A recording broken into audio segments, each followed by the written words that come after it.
Hello friends, ನಾನಿವತ್ತು ಒಂದು simple ಆಗಿರುವಂಥ ಟೊಮೆಟೊ ಬಾತ್ ರೆಸಿಪಿಯೊಂದಿಗೆ ಬಂದಿದ್ದೀನಿ. ಇದು ತುಂಬಾ ಟೇಸ್ಟಿಯಾಗಿ ಹಾಗೆ ತುಂಬಾ ಕಮ್ಮಿ ಸಮಯದಲ್ಲಿ ಹೇಗೆ ಮಾಡ್ಕೊಳ್ಬೋದು ಅಂತ ನಿಮ್ಮ ಜೊತೆಗೆ ನಾನಿವತ್ತು ಶೇರ್ ಮಾಡ್ಕೊಳ್ತಾ ಇದ್ದೀನಿ. ಇದನ್ನು ಮಾಡ್ಕೊಳ್ಳಿಕ್ಕೆ ನಾನು ಮೊದಲನೇದಾಗಿ ಸ್ಟವ್ ಮೇಲೆ ಒಂದು ಪಾತ್ರೆಯಲ್ಲಿ ನೀರು ಹಾಕಿ ಕಾಯಲಿಕ್ಕೆ ಇಟ್ಟಿದ್ದೀನಿ. ಅದಕ್ಕೆ 2 ಟೊಮೆಟೊ, 3 ಬ್ಯಾಡಗಿ ಮೆಣಸಿನಕಾಯಿ, ಸ್ವಲ್ಪ ಶುಂಠಿ ಹಾಗೆ ಸ್ವಲ್ಪ ಬೆಳ್ಳುಳ್ಳಿನ ಹಾಕಿ ಚೆನ್ನಾಗಿ ಬೇಯಿಸ್ಕೊಳ್ತಾ ಇದ್ದೀನಿ.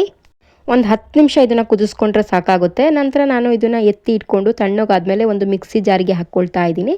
ಇದೆಲ್ಲವನ್ನು ಕೂಡ ಹಾಕ್ಕೊಂಡು ಟೊಮೆಟೊ ಮತ್ತು ರೆಡ್ ಚಿಲ್ಲಿ ಮತ್ತು ಶುಂಠಿ ಮತ್ತು ಬೆಳ್ಳುಳ್ಳಿ ಎಲ್ಲವನ್ನೂ ಹಾಕ್ಕೊಂಡು ನುಣ್ಣಗೆ ರುಬ್ಕೊಳ್ಬೇಕಾಗುತ್ತೆ. ರುಬ್ಕೊಂಡಿರುವಂಥ ಪೇಸ್ಟನ್ನು ನಾನು ರೆಡಿ ಮಾಡಿ ಇಟ್ಕೊಂಡಿದ್ದೀನಿ.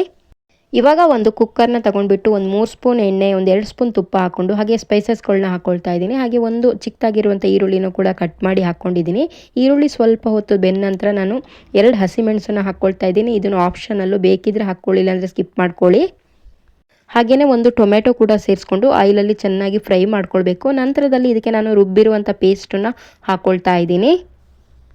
ರುಬ್ಬಿರುವಂಥ ಪೇಸ್ಟು ಆಲ್ರೆಡಿ ಬೆಂದಿರುತ್ತೆ, ಬಟ್ ಇದರಲ್ಲಿ ಎಣ್ಣೆಲಿ ಒಂದು ಸ್ವಲ್ಪ ಫ್ರೈ ಮಾಡ್ಕೊಳ್ಬೇಕು. ನಂತರದಲ್ಲಿ ಇದಕ್ಕೆ ರುಚಿಗೆ ತಕ್ಕಷ್ಟು ಉಪ್ಪನ್ನು ಕೂಡ ಸೇರಿಸ್ಕೊಳ್ತಾ ಇದ್ದೀನಿ. ಹಾಗೆಯೇ 1 ಸ್ಪೂನ್ ಆಗುವಷ್ಟು ಅರಿಶಿನ ಪೌಡರ್ ಕೂಡ ಹಾಕ್ಕೊಳ್ತಾ ಇದ್ದೀನಿ.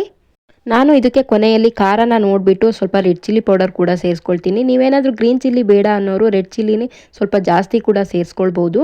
ಹಾಗೆಯೇ ನಾನು ಇದಕ್ಕೆ ಸ್ವಲ್ಪ ಪುದೀನ ಹಾಕ್ಕೊಳ್ತಾ ಇದ್ದೀನಿ. ಹಾಗೆ ಸ್ವಲ್ಪ ಕೊತ್ತಂಬರಿ ಸೊಪ್ಪನ್ನ ಚಿಕ್ಕದಾಗಿ ಕಟ್ ಮಾಡಿ ಸೇರಿಸ್ಕೊಳ್ತಾ ಇದ್ದೀನಿ. ಇವೆಲ್ಲ ಎಣ್ಣೆಲಿ ಚೆನ್ನಾಗಿ ಫ್ರೈ ಆದ ನಂತರ ಇದಕ್ಕೆ ನಾನು ಅಕ್ಕಿನ ವಾಶ್ ಮಾಡಿ ಇಟ್ಕೊಂಡಿದ್ದೆ, ಅದನ್ನು ಇವಾಗ ಇದಕ್ಕೆ ಹಾಕ್ಕೊಳ್ತಾ ಇದ್ದೀನಿ. ನಾನು ನಿಮಗೆ ತೋರಿಸ್ತಾ ಇದ್ದು ಒಂದು ದೊಡ್ಡ ಗ್ಲಾಸಲ್ಲಿ, ಮೀಡಿಯಮ್ ಗ್ಲಾಸಲ್ಲಿ 1 ಗ್ಲಾಸ್ ಆಗುವಷ್ಟು ಅಕ್ಕಿನ ಹಾಕ್ಕೊಂಡು ಮಾಡಿಬಿಟ್ಟು ತೋರಿಸ್ತಾ ಇದ್ದೀನಿ. ಅದಕ್ಕೆ ನಾನು ಯಾವ ಗ್ಲಾಸಲ್ಲಿ ಅಕ್ಕಿನ ತಗೊಂಡಿದ್ದೆ ಸೊ ಅದೇ ಗ್ಲಾಸಲ್ಲಿ 2 ಗ್ಲಾಸ್ ಆಗುವಷ್ಟು ನೀರನ್ನು ಹಾಕ್ಕೊಳ್ತಾ ಇದ್ದೀನಿ. ನಂತರದಲ್ಲಿ ಉಪ್ಪು ಖಾರ ಎಲ್ಲ ಕರೆಕ್ಟ್ ಇದೆಯಾ ಅಂತ ಒಮ್ಮೆ ಚೆಕ್ ಮಾಡ್ಕೊಳ್ಳಿ. ಖಾರ ಏನಾದರೂ ಕಮ್ಮಿ ಅನಿಸಿದ್ರೆ ಸ್ವಲ್ಪ ರೆಡ್ ಚಿಲ್ಲಿ ಪೌಡರ್ನ ಹಾಕ್ಕೊಳ್ಳಿ. ನೋಡಿ, ಇವಾಗ ಚೆನ್ನಾಗಿ ಕುದೀತಾ ಇದೆ. ಇದು ಈ ಥರ ಕುದಿಸ್ಬಿಟ್ಟು ನಂತರದಲ್ಲಿ ಮುಚ್ಚಳ ಹಾಕಿಬಿಟ್ಟು 2 ವಿಜಲ್ನ ನಾನು ಕೂಗಿಸ್ಕೊಳ್ತಾ ಇದ್ದೀನಿ.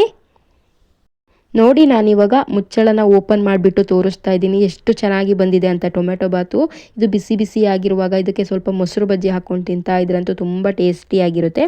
ಬೆಳಗಿನ ತಿಂಡಿಗೆ ಈ ಥರ ಒಮ್ಮೆ ಟೊಮೆಟೊ ಬಾತ್ನ ಟ್ರೈ ಮಾಡಿ ನೋಡಿ, ತುಂಬಾ ಚೆನ್ನಾಗಿರುತ್ತೆ.